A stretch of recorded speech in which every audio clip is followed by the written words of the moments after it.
Hello there, and welcome to the Rare Record Room and to another of my videos looking at one of the most influential British rock groups of all time, the Kinks. Formed in North London in 1964 at the height of the beat scene, they played a blend of rock and roll and R&B, but with Ray Davies' emerging talents as an insightful social commentator and gifted songwriter, they delved into a series of trends and genres, including mod, what we now call freak beat, English folk, music hall, psychedelia, country and rock, along the way producing a blueprint for garage bands, punk and heavy metal, while also creating soundtrack recordings, concept albums, delicate ballads and overlooked classic LPs such as the Village Green Preservation Society. Their influence on the new wave scene of the late 1970s and early 80s was tremendous, and again in the 90s the Britpop era paid homage to the Kinks, with Ray Davies fondly dubbed the godfather of Britpop. Despite an American band at their peak, changes in personnel and a well-documented, dogged sibling rivalry, to put it politely, the band enjoyed a long and illustrious career, were inducted into the UK Music Hall of Fame in 2005, and Ray Davies received a knighthood in 2017. So let's get straight into the content. I hope you enjoy it.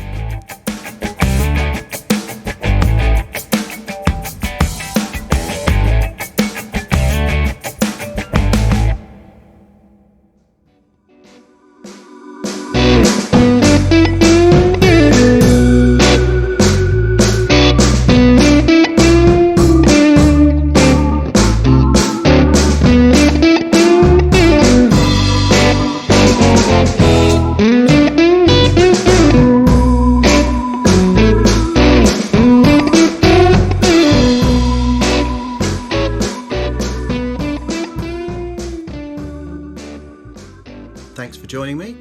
In today's video I'm going to take a look at the various later pressings and reissues of the self-titled debut LP from the British rock group the Kinks.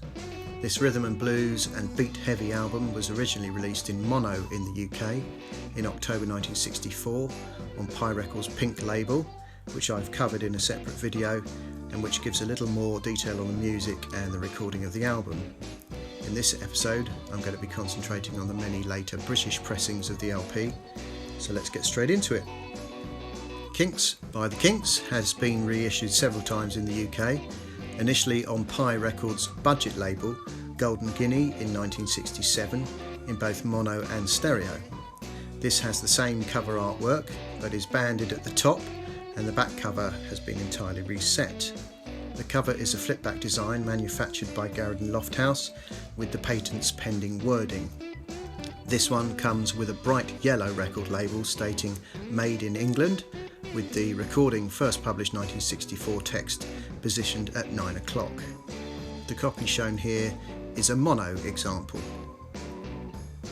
A further budget edition appeared in 1973 on the Hallmark Marble Arch label, with a new cover photograph of the band performing in a television studio, and the rear cover is once again reset. It is a front laminated non-flipback design stating Made in England, but the printer has not been credited on the sleeve. The stereo release comes with a pale blue record label with text printed in black stating Licensed Pi Records at the 6 o'clock position and Made in England at the 4 o'clock position. Pi re-released the album as a full-priced LP in 1979, reverting to the original packaging design, although the cover is not laminated and it is a non-flipback design. It is printed and made in England by Garrett Lofthouse with the patents pending wording. The striking mono labels are a graduating half-tone grey background printed in black stating Made in England at the 6 o'clock position. The 1987 reissue was a full-price release, licensed to PRT Records, who also issued the album at this time on CD. Their mono LP version features the original cover design and rear sleeve text layout, but the rear has been rebranded and carries a barcode and the home taping warning symbol. It is an unlaminated non-flipback design. This one comes with an off-white label printed in black, showing the recording date 1964 and the re-release date of 1987. Another version appeared in the year 2000, licensed by Castle Music and issued under their Essential imprint. This mono release employs the original cover design, which is unlaminated, and it is a non-flip-back design displaying a barcode at the top right and the Castle Music logo to the bottom left corner.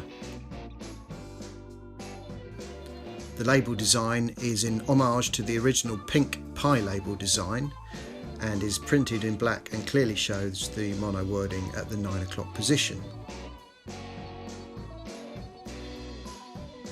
In 2014, the license was secured by Sanctuary Records, part of Sony BMG, who issued a remastered version of the LP in the UK and across Europe, including a limited edition red vinyl pressing in 2015 and a similar coloured vinyl in 2020.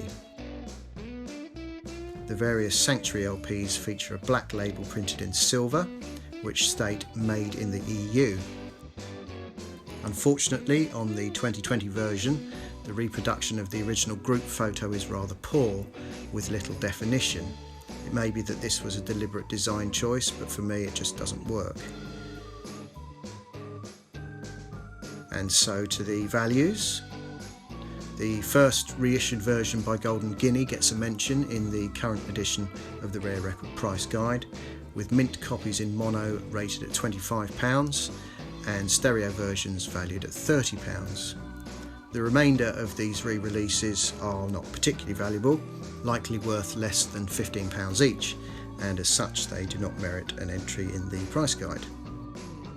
And that just about brings to an end my brief history, run-through look at the various UK reissues of the debut LP from the Kinks. That's your lot for this episode from the Rare Record Room. I hope you enjoyed the content. If you did like the video, please make sure you subscribe to the channel to see more and to receive notifications for any new uploads. Thanks for watching. See you next time.